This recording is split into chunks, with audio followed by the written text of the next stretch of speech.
What's up, guys? It is Maxwell and this is Sparta inside week 4 of CWL invite facing Mariana Trench. So I don't know, I don't want to say family scrim, but definitely, of course, lots of familiar faces on the other side. Another victory, 133-131, so we are 4-0 now inside Sparta, which is definitely very cool. 4 out of 7, 11 versus 11 triples. MT ran anti 3-star bases as they like to do. You guys will see the attacks, of course, shortly here. Mariana Trench able to triple 2 of our 11s. We ran anti 2 actually.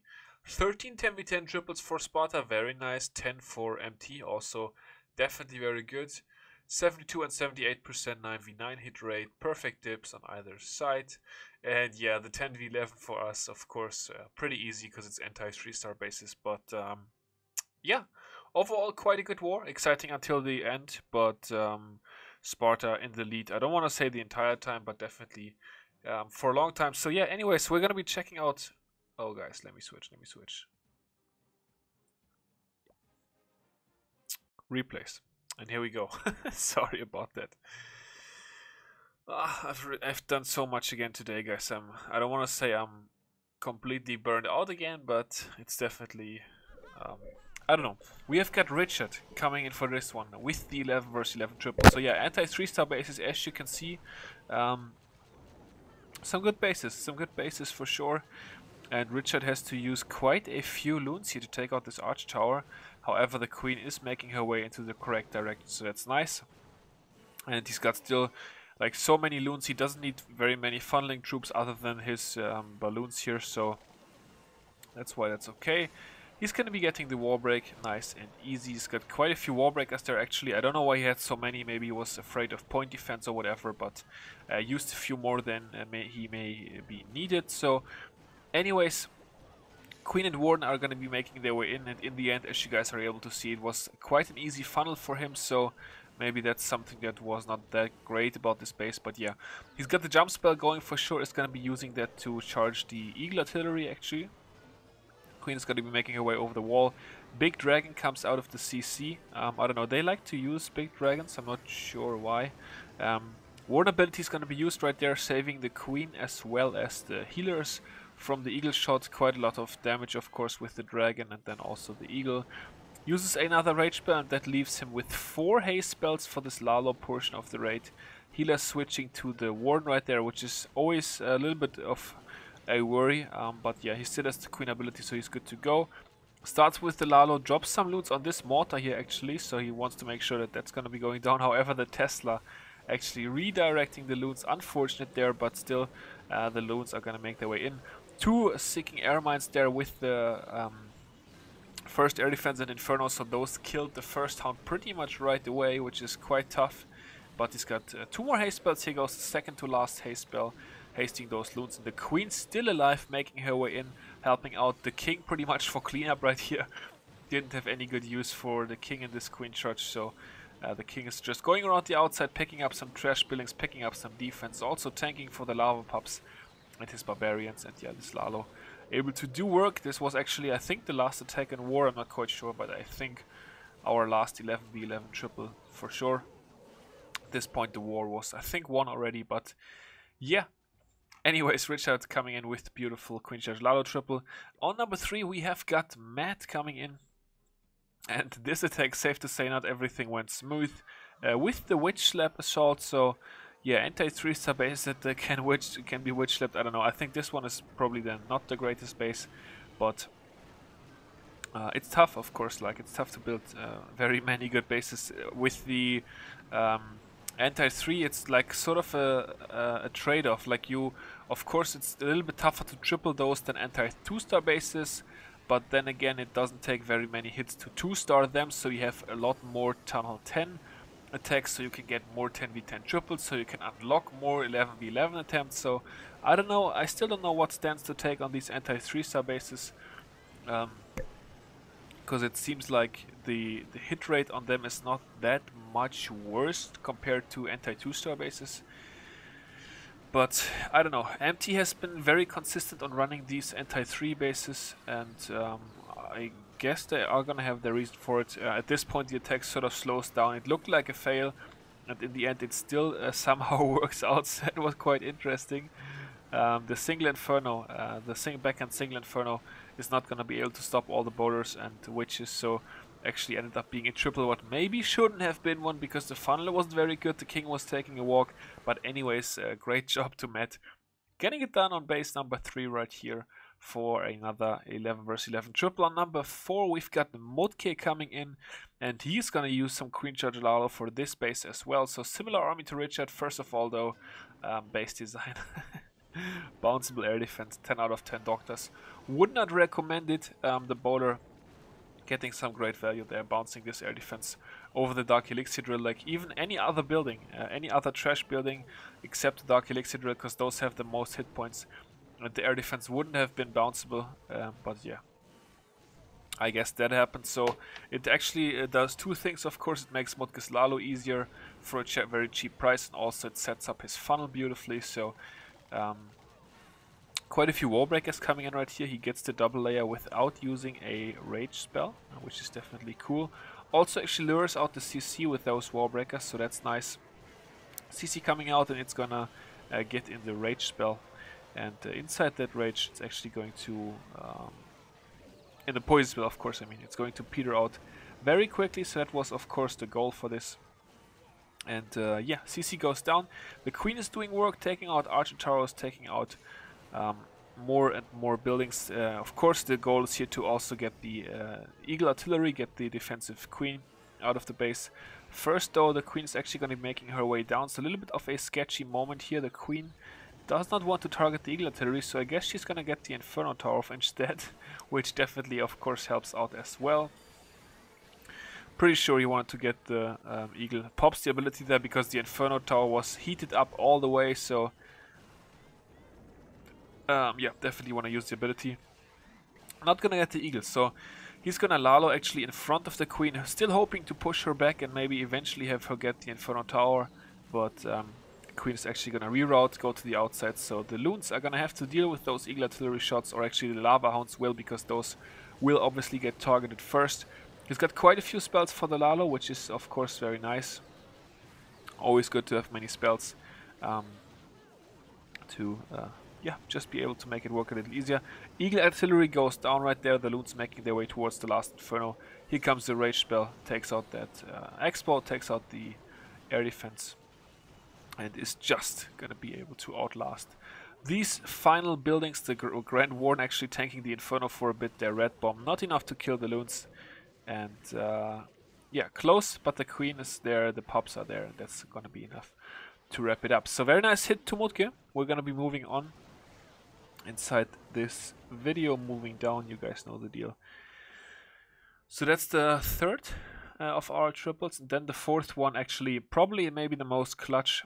We've got Maximus aka Robos coming in for this one, and he was actually the one who put the nail in the coffin and decided this war, because for his attack he needed 61% 2-star. That was the goal. I was actually joining voice in the very end. Sparta war ended 40 or 45 minutes after the War Whales war, so of course I 11v11 tripled pretty late in War Whales, and then after that I hopped over to Sparta just to be to look like if I could help out, and I couldn't do that much, but I was on voice with the guys, and yeah, he came in right here and he was like, alright, I'm gonna get 2-star 61% and then we'll be good to go. And like, I was in a funny mood, I was in a good mood of course, because War Whales had just won, so I said, yo, what about 60%, 80%? Just go for the 100%, man. And I was of course like joking. I wasn't even really looking at the base or whatever. And he was like, alright, I'm going for the 100%. And actually ended up tripling the space, so that's pretty fantastic. Definitely very cool. Borders and witches are going to be wrapping up. So yeah, actually 2 bases here that we were able to triple with the witch slap attack. So I don't know, a little bit strange for anti-3-star base. The Warden actually MVPing it here, so it was pretty close. I don't know if they tested these bases for Witch Slap. I mean, it is pretty close, you gotta say. Maybe we got a bit lucky as well. I don't know, but very nice triple for sure. And that brings us down to base number 9. We've got quite a few awesome 10v10 triples to watch as well, guys. You guys know that I want to keep my videos as short as possible, but we are gonna have to watch quite a few today. That's for sure, because like the Sparta Tunnel 10 offense, I don't know, it's firing on all cylinders right now. Some really beautiful text. First of all, we've got Drogon coming in right here on base number 9. And he is actually going to be doing the Go, Bow, Lalo, and I don't know. It's still one of my favorite attack strategies to watch. I don't really use it myself, but it's, I don't know, it's so nice to watch, I think. And so it always gives me pleasure to watch his attack strategies. So yeah, coming in with the kill squad here at the 5 o'clock corner of the base. Everything making its way in, of course, quite a few valuable targets for a kill squad at this bottom of the base. Both Infernos are there, both Heroes are right there. A lot of Expos, the CC, Sweepers, all the stuff that you would want to get in a with a kill squad for a Lalo attack, and kill squad actually getting quite a bit. He almost gets the Expo down as well. Not quite though, but that's gonna be fine. Still got decent value. And now the Lalo making its way in. Not very many spells, although actually with 3 hastes and a rage and a heal, that's still quite a few spells. Perfect, beautiful rage spell there, dropped right in the middle of the base where all those buildings are bunched up. Red bomb, only 2 loons catching that red bomb, so that's of course always nice. Here comes the heal spell. I don't even know if the heal spell was that good. Maybe rage spell would have been better. But whatever, who am I to criticize this one tripled? So it clearly did go well. So yeah, anyways, the lava pup's actually going to be wrapping up the final percentages here and the Tesla. So a little bit close in the end, but whatever, you know, a triple is a triple, so it's all good. And wow, this cleanup taking quite a while, guys. It's taking quite a while. Anyways, ends up tripling, and I like the attack. So yeah, that's number 9, and then we are going down to 12. Yo-Yo grabbing himself some with the Queen Judge Lalo right here. Comes in with 5 healers, 17 loons, and 8 Warbreakers, so clearly he is attempting to break 2 layers of walls, so will be interesting to see. I don't know, he has a couple of choices here. I can't really call it, but then again, of course, I usually don't make these plans, I only execute them. But we'll see, we'll see. So Yo-Yo, first of all, I don't know, I'm sort of, I mean, these bases with the outside walls, everybody says they are pretty tough to attack, although like we are of course getting used to them. I don't know what to think about these types of bases, because I just feel like you can get so much from the outside. I feel like these bases almost always, like Suilalo is pretty viable on them.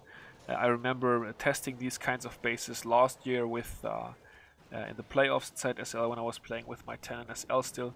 And I remember Mutke taking care of almost every single one of those with Suilalo. Okay, then again, he's pretty good at Suilalo, so that's maybe not quite the average result, but still, I don't know what to think about these style of base, but clearly it's meta right now, so I guess we're gonna see more of it. Here comes the poison spill, by the way. A nice job by the king. Actually quite a tough wall break, but Mutke has pulled it off with the perfect timing. The enraged wall breakers are gonna be able to get the double layer that he attempted, and actually is gonna be opening up 2 compartments. Yo-Yo, of course, not Mutke. Damn, I'm confused, guys. There's too many different attackers right here. We should shorten down the wars to like 10 people. That would make it a lot easier for YouTube.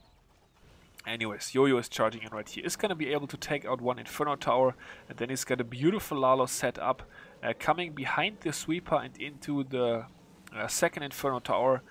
It's a little bit weird at the bottom because he cannot really use any air defenses there. There's only 2 air defenses left in the base, but he makes it work so nice. And the Rage Spell, Heal Spell combination also doing work right there. The Red Bomb, pretty insignificant. I don't know if you guys saw that, but the Queen Shots already triggered a couple of Red Bombs as well. So for that reason, it was a little bit easier for him on the back end too.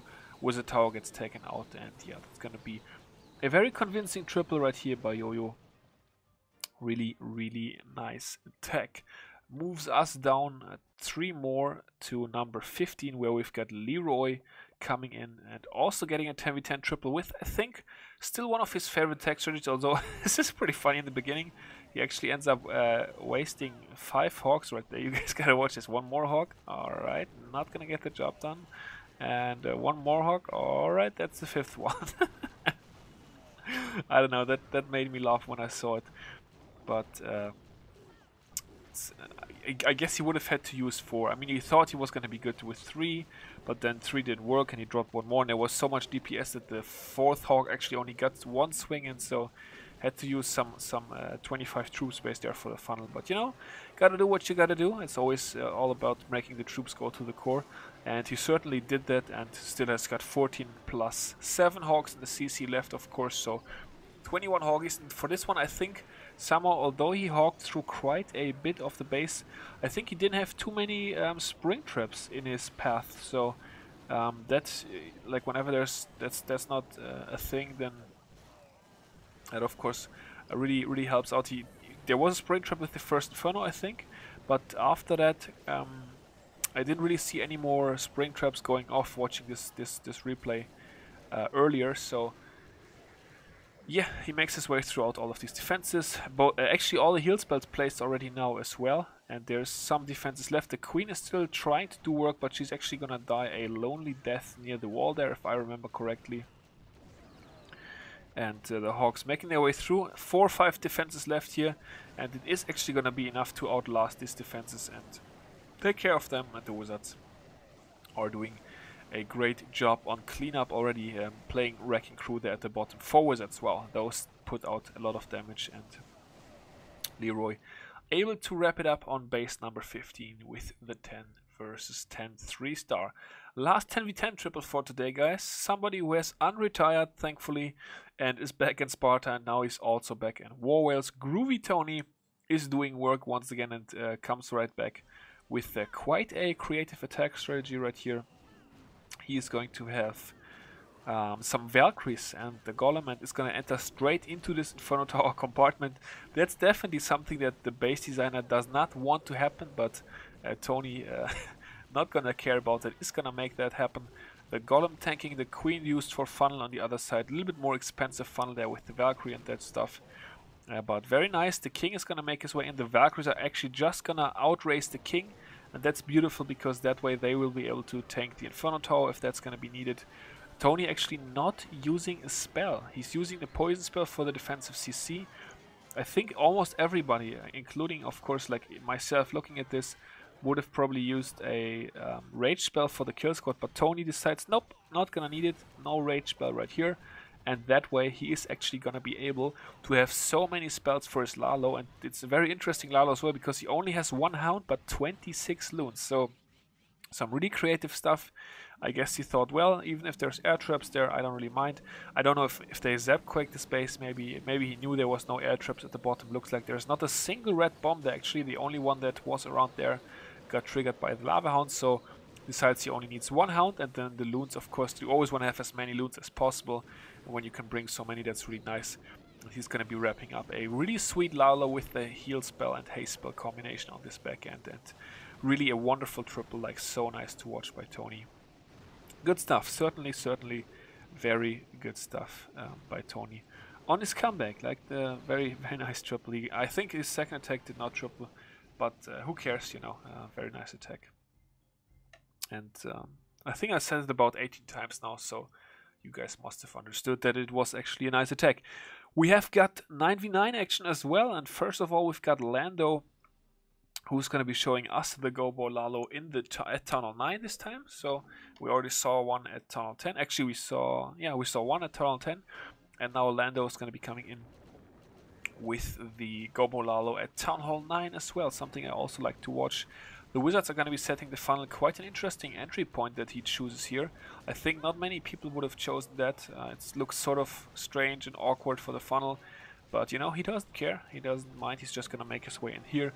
The Wizards actually doing a beautiful job, and in the end with these dead zones he didn't even need that many troops to set up the funnel, and that's going to give him so much more troop space for his Lalo actually. The Hound CC a little bit unfortunate, is going to hold up the Queen, however the bowlers and the King are doing work. They've already taken out 2 air defenses, and it's inevitable that the third one is going to go. Right there it actually goes down. I think the King opened the wall or something, I don't know. And now he's going to start the Lalo from the top. The Queen doing work, she's going to take out this sweeper, I think, the backhand sweeper. That could otherwise be a little bit strange. This Lalo goes really awkward. I don't really even know what happened with that. I think it's because there's only 1 air defense left for the Lalo. First of all, he missed the Tesla, drops 1 loon on the Tesla right there, but this Lalo is gonna go really, really weird. There's gonna be more loons coming in from the bottom. Here we go. First of all, though, it's all looking good at this point. The Wizard Tower. Then he drops the loons, and at the bottom, those loons go to that Wizard Tower, which is really strange. Then a couple of the loons go back. The hounds fly onto the Archer Tower, and I don't know, all sorts of chaos here all over the place. But still, the plan was good, and there's quite a few troops left. So I thought I would still feature this one. And also, we witch slap a lot, and I don't really like to show that, at least not in a recap. I mean, in a live video, it's something different, but I don't know, in a recap, I don't really see the point of showing witch slaps. So sorry to all the great Sparta Tower 9s who are witch slapping and being so successful with it. And then, to wrap up this video, guys, we're gonna check out yours truly, actually. Me, myself, and I coming in on C carried space, who is still playing over in Mariana Trench, of course. C carried, for those of you who don't know, a former whale, but then he got really inactive and sort of, I don't know, didn't have a spot anymore in War Whales, disbanded, came back, disbanded, and whatever. And so, yeah, now, but he's still playing Mariana Trench, which is cool. And this base, I don't know, I'm not sure, I think this is an old base, but I didn't know it. I have never attacked it before, but I found a plan that I was pretty sure was gonna work for this one. So the queen, I just straight up dropped her at 12. I didn't really mind either way she was gonna go. Like, the space is symmetrical, so it didn't matter to me if she was gonna go towards the top or towards the bottom. Turned out she's actually going to go towards the bottom and the left-hand side here, which is perfectly fine. I already dropped those archers in the corners right here to take out the army camps, because that's already going to help me with the funnel, actually, a little bit later. Very cheap, only 2 troop space to take out those army camps, so I thought that was a really nifty little trade. Because it, like, whenever you can make the funnel easier, very cheap in the beginning, kind of always want to do it. So queen is coming in right here, and then Mutke actually gave me a great tip, because he helped me out with the planning. Drop this golem early so the queen does not get locked on by 3-point defenses, because I did not want to use a spell for this queen walk. 2 wizards, as you can see, coming in for the funnel here behind the golem. Wall break very successful, gets that wall open nicely, and then the king in, the bowlers in, and everybody is gonna make its way into this compartment. The jump spell is actually gonna open this compartment as well, because I want the troops to go down and also kill the enemy king. I don't even know if that actually worked, but yeah, rage spell drop right there. So the bowlers and the king and the queen are gonna all be able to benefit from that rage spell. Nicely, looks like the bowlers actually took a giant bomb. I was expecting a giant bomb in that compartment, and the bowlers still able to do some nice work. King, queen now in the core, starting the hogging here on this bomb tower. And then more hogs coming in from the top. I guess I sort of missed the Tesla, but it was kind of tough to drop on a Tesla, actually. So, yeah, anyways, first heal spell going down after that bomb tower. Second bombs, of course, going to be in this expo compartment. So, my second heal was actually really bad, I think. But, yeah, anyways, I had more than enough. The queen took out enemy king also, and yeah, went pretty well. Easy plan in my opinion, and one that I was definitely comfortable doing. So I see you, C carried. I see you. I don't even, did he 6-pack? I kind of want to check. Well, no, if he failed, it's gonna be bad for me to show that. Anyways, who cares? All right, so this is the war, guys. Pretty clean map. Tripled all the 9s and 10s. That's like sort of, I don't want to say that's usual now, but 45 versus 45, 133 stars, tripled 4 out of the 6 Town 11s. That's definitely pretty crazy good stuff. So a great war over here for Sparta. I hope that you guys enjoyed the video. Until next time, I will see you all later. This has been Maxwell, and this is Sparta!